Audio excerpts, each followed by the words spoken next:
Adama est un projet innovateur, le moteur conceptuel qui se cache derrière une série de projets agro-industriels.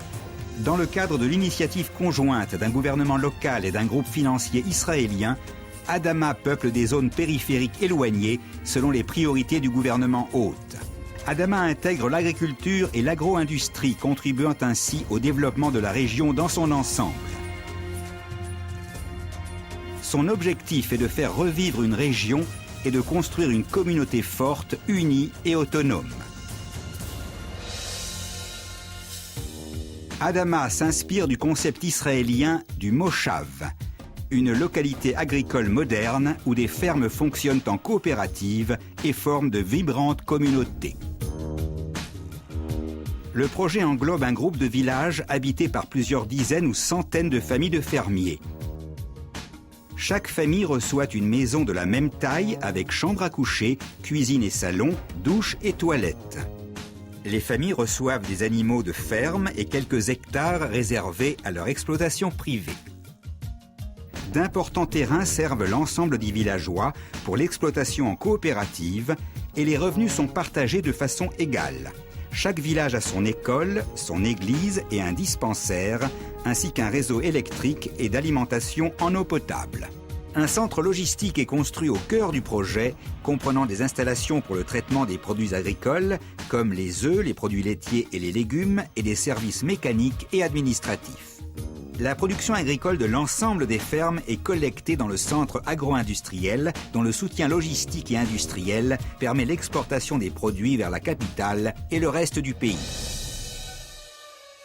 Adama propose un modèle de formation unique, fournissant des outils nécessaires à la population locale, l'initie aux méthodes modernes, conduisant à l'autosuffisance et à la formation des leaders sociaux.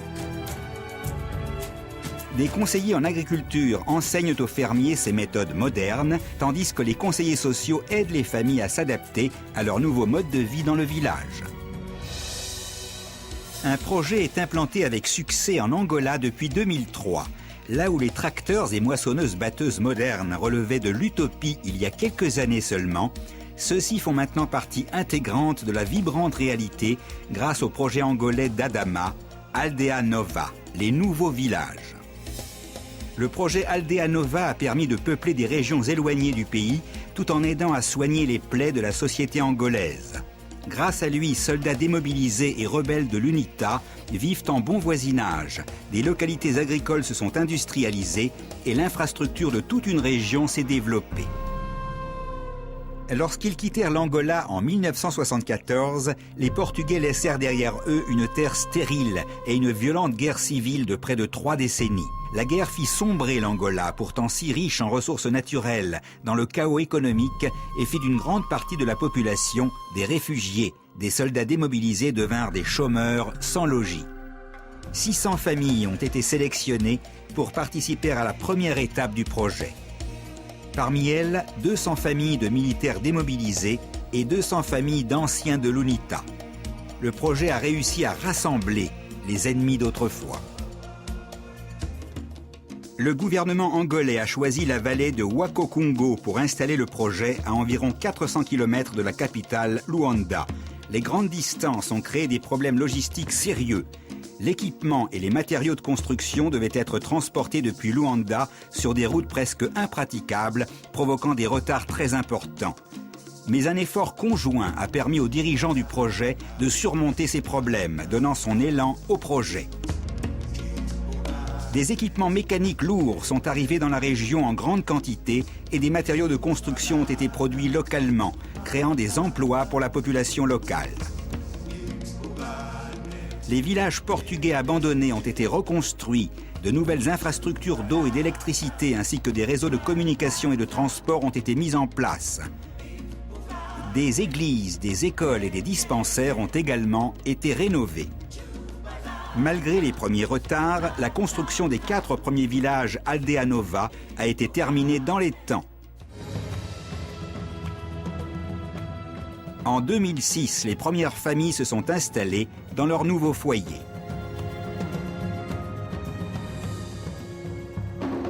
Des efforts sont menés pour réhabiliter une vie communautaire fondée sur des interactions sociales. Des conseillers sociaux organisent des activités culturelles, artistiques et sportives, des groupes de jeunes et des cours pour jeunes et adultes. L'influence d'Aldea Nova est visible dans toute la région. Ouakokungo, la ville la plus proche qui a beaucoup souffert de la guerre civile, revit. L'un après l'autre, des douzaines de magasins se sont ouverts, des banques se sont installées, des restaurants et des parcs publics sont apparus et la région a attiré plus de 50 000 nouveaux résidents. Aujourd'hui, Adama semble être sur la voie du succès. En moins de 3 ans, ces projets sont devenus économiquement viables. Après 1 an seulement, les fermiers ont atteint des résultats impressionnants. Des centaines de familles s'y sont établies, s'enracinant dans leur nouveau foyer. Les résidents des projets d'Adama se sont construits une nouvelle vie. Ils ont acquis des compétences agricoles et technologiques modernes et profitent d'une meilleure éducation. Ils ont renforcé leur culture locale et jouissent de conditions économiques viables. Est-ce qu'Adama aide vraiment à guérir les blessures de la société angolaise? Isso é a coisa mais principal, porque o tempo atual não pode distinguir quem é esse que é do partido do Imperial, esse é do partido da UNITA. O que nos interessa a nós é nós estarmos livres. Le succès d'Adama en Angola permettra la diffusion des méthodes et l'idéologie d'Adama sur le continent africain. Les sociétés fragmentées d'Afrique ont besoin d'un renouveau, avec de nouvelles fondations pour croître et se développer. C'est le rayon d'espoir apporté par Adama. Le rêve est devenu réalité.